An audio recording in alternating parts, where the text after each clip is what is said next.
ओम शांति। 13 नवंबर 2025 के ईश्वरीय महावाक्य के मुरली का सार। मीठे बच्चे, तुमने दुख सहन करने में बहुत टाइम वेस्ट किया है। अब दुनिया बदल रही है। तुम बाप को याद करो, शतप्रधान बनो तो टाइम सफल हो जाएगा। मीठे बच्चे, तुमने दुख सहन करने में बहुत टाइम वेस्ट किया है।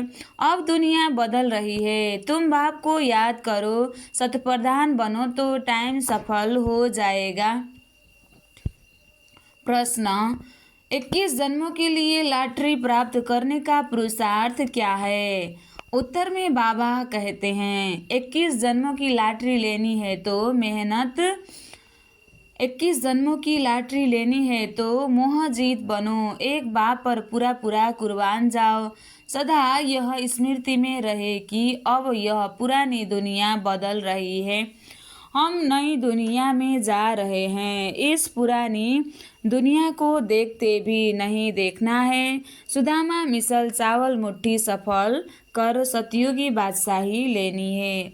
अच्छा, मीठी मीठी सिकलदे बच्चों प्रति माता पिता बाप दादा का याद प्यार और गुड मॉर्निंग। रूहानी बाप की रूहानी बच्चों को नमस्ते। हम रूहानी बच्चों की भी रूहानी बाप दादा को दिल से याद प्यार और गुड मॉर्निंग। नमस्ते बाप दादा, नमस्ते नमस्ते नमस्ते। धारणा के लिए मुख्य सार 1 नंबर। अब इस शरीर से कोई भी विकर्म नहीं करना है। ऐसी कोई आसुरी एक्ट न हो जिससे रजिस्टर खराब हो जाए। दूसरा, एक बाप की याद के नशे में रहना है। पावन बनने का मूल पुरुषार्थ जरूर करना है। कौड़ियों पिछाड़ी अपना अमूल्य समय बर्बाद न कर श्रीमत से जीवन श्रेष्ठ बनाना है। अपना अमूल्य समय बर्बाद न कर श्रीमत से जीवन श्रेष्ठ बनाना है। आज बाबा ने वरदान दिया है, स्वयं को विश्व सेवा प्रति अर्पित कर माया को दासी बनाने वाले सह संपन्न भव। स्वयं को विश्व सेवा प्रति अर्पित कर माया को दासी बनाने वाले सह संपन्न भव। विस्तार: अब अपना समय सर्व प्राप्तियों, ज्ञान, गुण और शक्तियाँ विश्व की सेवा अर्थ समर्पित करो। अब अपना समय सर्व प्राप्तियाँ, ज्ञान, गुण और शक्तियाँ विश्व की सेवा अर्थ समर्पित करो। जो संकल्प उठता है चेक करो कि विश्व सेवा प्रति है। ऐसे सेवा प्रति अर्पण होने से स्वयं सहज संपन्न हो जाएंगे। सेवा की लगन में छोटे बड़े पेपर्स या परीक्षाएं स्वतः समर्पण हो जाएगी। फिर माया से घबराएंगे नहीं, सदा विजयी बनने की खुशी में नाचते रहेंगे।